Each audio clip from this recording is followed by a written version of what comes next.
Okay, may tuturo ko sa inyong trick and I hope you like it. Number 1, which of the following number is divisible by 3?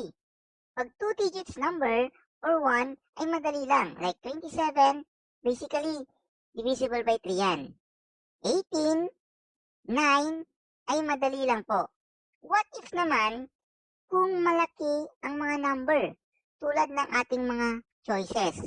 Okay, so ganito po yung technique. Sa letter A, 644, ang gagawin lang po ninyo, pag-addin nyo po yan isa-isa. 6 plus 4 plus 4 is equal to 14. So itong 14, basically, hindi po yan divisible by 3. So mali na tong letter A. Ganun po yung technique. Sabi naman tayo, 1 plus 3 plus 2 plus 2 is equal to 7. So itong 7 ay hindi rin po divisible by 3. So madali na po nating makuha.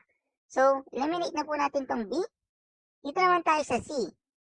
1 plus 5 is 6 plus 9 is 15 plus 0 plus 8 is equal to 23.